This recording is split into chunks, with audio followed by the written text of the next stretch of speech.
All right, guys, are you ready for the Fantastic Four? Live and in person right here at the Apple Store. Here they are, an absurdly charming, talented bunch. I see them. Here they come. Kate Mara, come on up. Michael B. Jordan. Mr. Miles Teller. And the Thing himself, Jamie Bell. How you guys doing? Nice. I don't know. I couldn't hear it. In English, please. It's a slightly enthusiastic crowd. Just a little bit. Miles, do you have any opening remarks before we get I'll started? let you take this one, Josh. Really? Okay, this is All a you first. today, buddy. I was going to say, I've spent some time with these guys. I feel like it's only a matter of time before this conversation goes off the rails. Yeah, just So try to you've stay been- on track for as long as we can. Well, yeah, so if we get through 3 or 4 minutes of solid conversation, we're in a good way. Success. We were talking before backstage. Can I interrupt you right now? Yeah, please, Jamie. Simon Kinberg is also here. He's right Yes, there. give him some love. Thank you. The man himself. The mad genius himself. The brainchild behind this, and of course the X-Men franchise as well. Let's talk about that. I mean, this is a property that is beloved. This is a genre that is in a good stead right now in pop culture. Everybody is so excited for this film and all the great superhero films being produced. When this comes around, do you go after it? Does it come after you? Give me a sense of sort of your interaction with the material and what got you excited in the first place. I mean, I guess I was in a unique position because it was something that I always wanted to do, but it kind of came at me in a way because I was at the opportunity to work with Josh Trank on Chronicle, and the fact we talked. All right, appreciate that, thank you. And we were sitting in the house one day, playing video games, talking about and future ambitions, and the fact that he got the Fantastic Four job, and he asked me if it was Johnny Storm was somebody I wanted to play, and it was just like, yeah, of course, and it just happened to work out. So it was an awesome opportunity. Is there a difference between once you guys see the film, you'll see this is not like, I think this is not your typical superhero film, and this is a very, very grounded kind of film for this kind of genre. When you approach an audition for something like this, is it in your head, I'm playing a superhero, or is it just, I'm playing Sue Storm, I'm playing a character? Well, this was a unique superhero film screen test for me anyway, because I have unfortunately screen test for many of them and never got any of those roles. But in all of the other ones I've ever screen tested for, you have to get in costume and actually do the powers and all that. This one was more about just the chemistry between Miles and I and MBJ and I. And so it did really feel like, it felt like any other sort of drama or any other film that I've tested for before. For you, Miles, did it feel, when you heard about this character and you started to read for it, did it feel like a natural fit for you? Did it feel like something like, yeah, I can see myself in this context? Because it is a different sort of character than I've seen you play before. Yeah, and I think that's what I have pretty eclectic taste. I think that's a good thing to have. I think it will keep you fresh because you don't want to repeat yourself. I had just got done playing a movie where maybe I was a character that was a little closer to Johnny's kind of thing, a little tempered, a little more of the Flash, and that wouldn't have interested me at that time. If it came a couple months later, maybe, but yeah, I was really into this guy that, as Josh described him, is obsessed with this quantum gate. This guy really is obsessed with science and discovery and wanting to kind of push the human race somewhere. And I love that kind of, I love that spirit. And, for Reed, he's a guy, he doesn't necessarily care about, does this person like me? Do they think I'm weird this night? I was like, no, man, I'm dead set on kind of creating something that will give us the ability to travel interdimensionally. And I like that. For you, Jamie, you've obviously done performance capture, motion capture before. Was that something, could you have done this role without having had that experience? Did that help you sort of going in, knowing what this kind of thing, no pun intended, would entail? Oh, come on, that was a pun, Josh. It's hard to avoid the word thing in questions, by the way. I'll try a little harder. Okay, yeah, 4 minutes in. I worked a few times with Andy Serkis, who's I think considered the guru of performance capture. For those who don't know him, he's the guy who did the Gollum, Lord of the Rings. He's the guy who did Caesar, Planet of the Apes. I mean, he has used this technology. Yeah, I know. Do you hear that, Simon? Simon Kinberg also wrote Jumper. We're just talking about a sequel outside. Do you know what I mean? That's endorsement right there. That's endorsement. This crowd wants it, Si. So I'd seen how he'd managed to use this technology to his advantage, enable him to like really get under the skin of these kinds of characters, and I think move audiences around the world. I mean, really give them an experience. So having worked with him before on Tintin and used that technology before, it was useful. It was an advantage, yeah. So give me a sense, or give all of us a sense of sort of like, what does it look like on set for, certain scenes are in literally another dimension and you are playing the thing, and that is obviously not a suit, that is performance capture as we've talked about. So what does that all look like? Are you in just like a void, and are you... We're in a green void. Yeah. It's just green. Everything's green. The floor's green. The walls are green. Everything's fucking green. Jamie's suit was green as well. Yeah, I'm basically in pajamas that look like a jockey. I've got this weird cap on. I'm on stilts to try and get me up to like 6'8".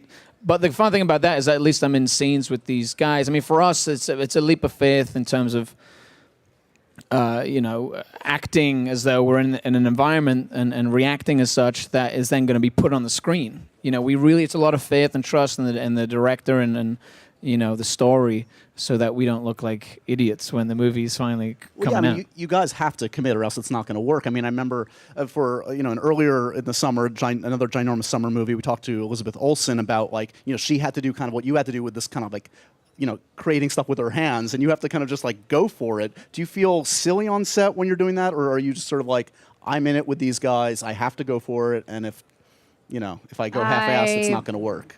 The first day I felt like an idiot, and but then you just you have to own it. You really do. You just have to go for it. But also, we all had to do pretty stupid things. So anytime I felt stupid, I just looked at Jamie And thought it's not that bad. It's pretty bad. It's pretty bad. What were the stupidest things, Miles and Michael? What did you have to do that made you feel like an idiot? Let's all feel like idiots together here tonight. It was the scene. I think they show it in the trailer. Huh?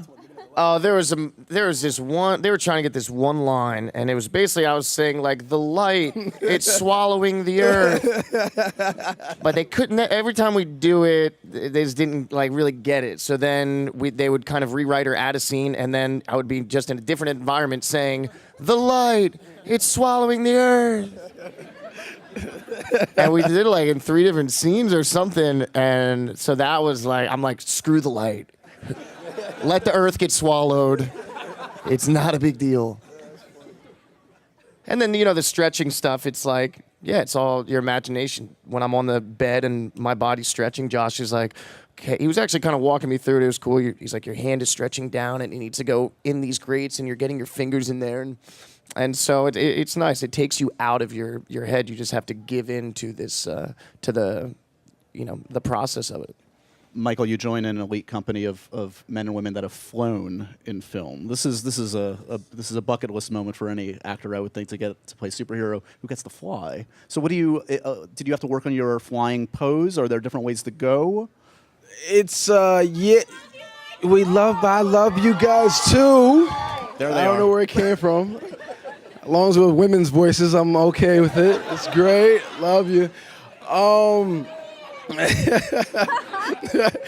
No, I guess, there's a classic Superman flying pose that's a little like, that's taken already, so you can't really go with that one. And you want to have your own unique kind of style with it. So we played with a couple different poses back and forth, and you just kind of went with what was most comfortable, I guess. Those safety harnesses and those flying harnesses aren't really as comfortable to the males as they are to the females. Just the way the anatomy is kind of made up, I'm following you. You Yeah. following? Yeah, I You think I following? got You it. picking up what I'm putting down? All right. So I think that was the most uncomfortable part of the whole gig for me, was just the flying stuff and the harnesses. I mean, I think a big part of this film, and I think something that people will take away is, and you see it on stage here, is that you guys legitimately actually do seem to like each other, or you're really good actors. I would do anything for these guys. Anything. Wow. We love you too, man. That's the heart right there. It's a question I've asked many actors, but like, how do you establish quote unquote chemistry? I mean, is that something that just comes with time? Is that something that's It's weird, man, intangible? because I'm an English dude. He's from Florida. Like, it shouldn't work. Do you know what I mean? Like, we're Where supposed my to be Florida like, people at? You know what I'm talking about. That was just sad. God. shouldn't work. Disney? How about Jersey? All right, I like Jersey. England. How about New York? Let's go Giants! We're gonna have to turn it over to you guys for your amazing questions in just a moment. Before that, we do have a clip, I think, from your film. Would you guys like to see a little sneak peek at Fantastic Four? Nice. All right. Let's take a look. Nice. All right, you guys have some questions out there. Shall we begin? Hi, my name is Jalen. I have a question for Kate. When did you know that you wanted to become an actress and kind of take a picture with you? Yeah, get over here. Come on, up here. Come up here. Smile, man. Do you have a camera? Selfie. Come here.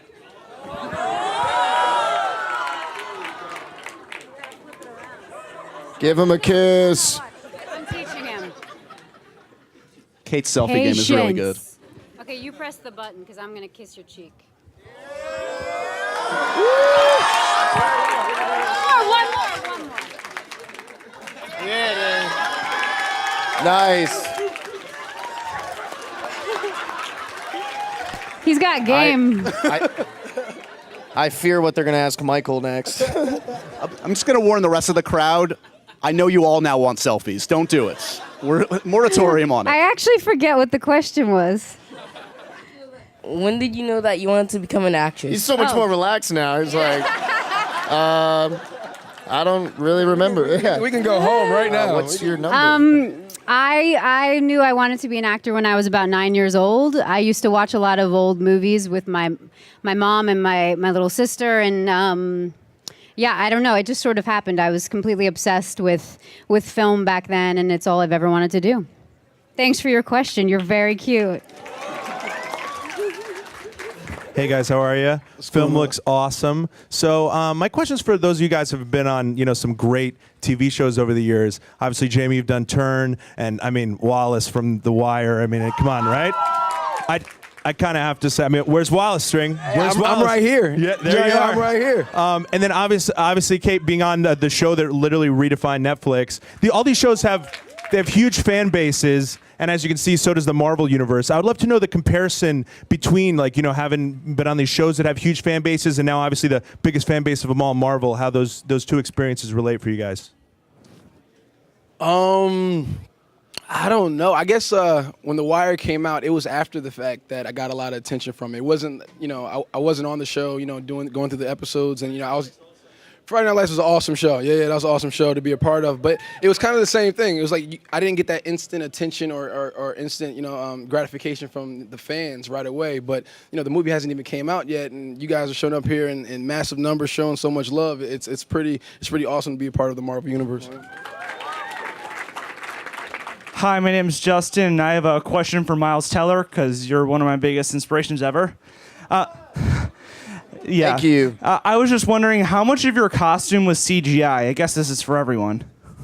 The wardrobe was not CGI at all. Obviously, Michael, once his kind of, he's flaming on, then some stuff has to happen for it to look like flames. So that's real. But yeah, the suits, I don't know if we talk. I think the idea with Reed's looks different because he's he has to kind of.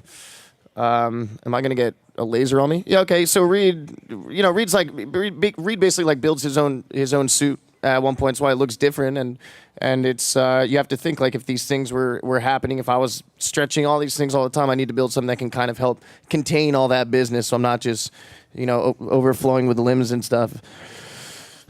Yeah. Okay.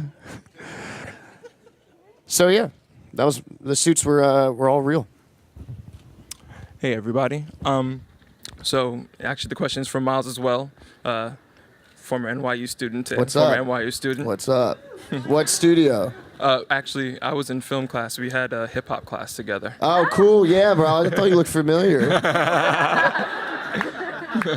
So- what's up? Very good. Good to see you. I'm Good, very man. happy Go for all Violets. your. Yeah, exactly. Bobcats. Yeah. So my question actually is, so what was the best thing that you got from acting school, and what was the worst thing, like the thing that didn't work out?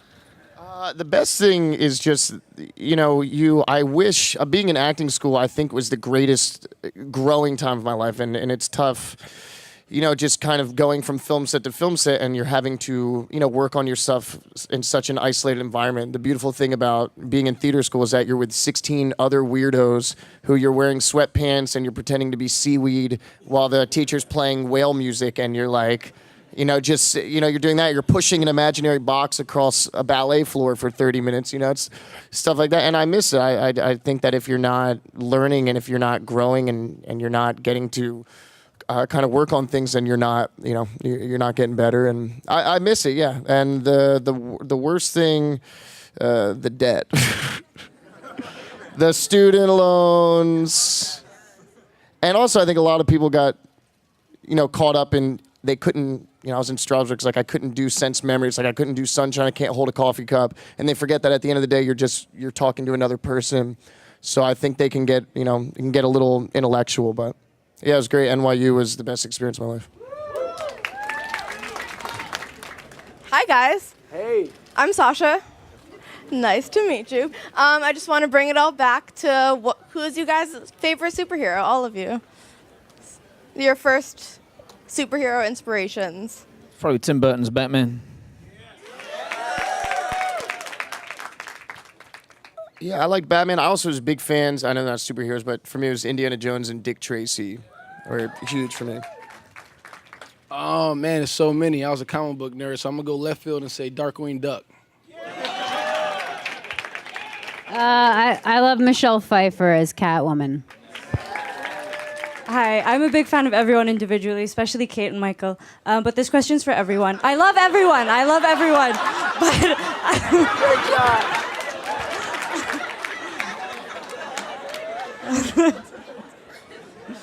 But if you had superpowers, what would they be? I'll give MBJ a superpower that he needs. It's to be on time. Punctuality. Why you always calling me out, sis? Because you're my brother. The power to stop time. Apparently Would it you be- do already. I am a superhero. Miles. I don't know, man. Fly. I just fly. What, I took yours, right? That's the obvious one. What's the question? What would your superpower be? All right, well, teleportation, pal. Oh.